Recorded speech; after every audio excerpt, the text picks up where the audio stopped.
what conscious capitalism is, it's a movement. It started out with a book by John Mackey, the CEO of Whole Foods, and a guy named Raj Sisodia, who's a researcher. And what they did is they came together. The subtitle to conscious capitalism is Elevating Humanity Through Business. And I thought, what a good way to talk about it in 4 words. So what he did is he started this, and once they wrote a book, people said, look, we want more, we want more, we want more. So everybody's heard of Good to Great by Jim Collins, correct? Yep. So the whole premise of that book, if you remember, was to take the highest performing public companies over a period of time with certain criteria. And of course, if I'm a business, I want to achieve the same gains that they would go through as well. But what if I could tell you, you could increase by 900% the returns from your business over what the Good to Great companies got? Would that be a powerful thing for you? Well, what they found is that the conscious capitalism companies outperformed the Good to Great companies over the last 15 years from a 9-to-1 ratio. So by doing these good things, by doing the business the way it should be done, isn't a problem. It does not hurt us. It actually helps us. It helps us in business. It helps us in life. And that's what the amazing, there's no cost to doing this. Actually, there's a cost not to doing this. It's the opportunity cost. Because just a little bit about my background really quick. I started 3 international software companies, and they were enterprise software, so I'm a very analytical guy. I'm very good at the thinking. But then my life really changed when I earned what Stephen talked about, this master's in spiritual psychology. It really got me in touch with my heart. But for me, it was like I was living dual lives. So over here was this spreadsheet and PowerPoint guy, the guy that wore a tie, the guy that did all these business things.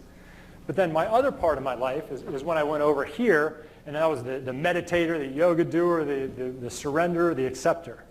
And I thought they were separate, and that was a very difficult life. It was a very difficult life. And I don't know about you, but I think love is the #1 most powerful force in the world. Yes.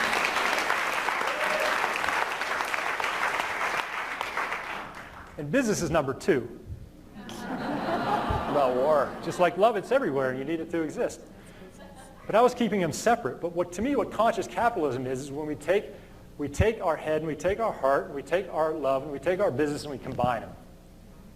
And that's why conscious capitalism resonated so much with me. I finally could keeping the 2 worlds apart don't serve anybody. It's when we bring them together that true change happens in the world. And they talk about this being the next evolution of business, and I totally see what they get now. Because everything else we have to learn as we go along. And so conscious capitalism is the mixing of business and love, business and compassion. And I'll tell you, when you mix those 2 powerful forces, amazing things happen.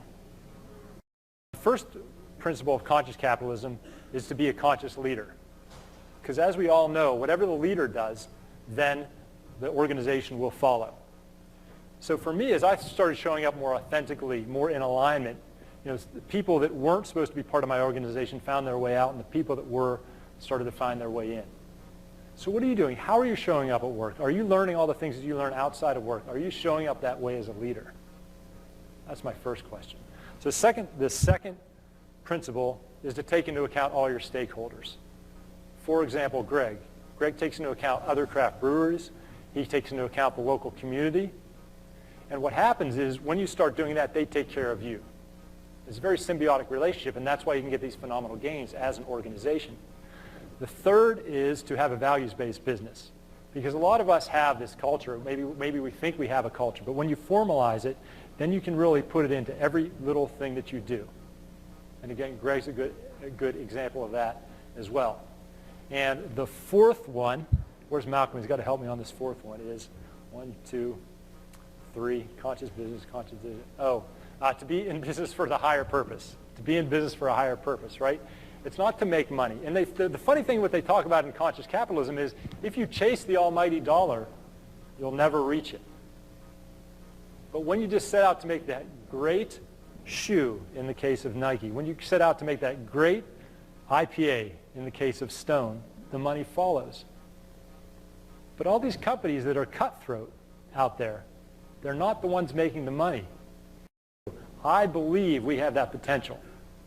Now, if that gives you a little bit of anxiety, because it gives me a little bit of anxiety, that's probably good. If that gives you a lot of anxiety, then maybe you're not the right member for this organization. Because, you know, it's a bit of work, and it's going to take a lot of courage, and it's going to be us stepping out of our comfort zone and trying new things.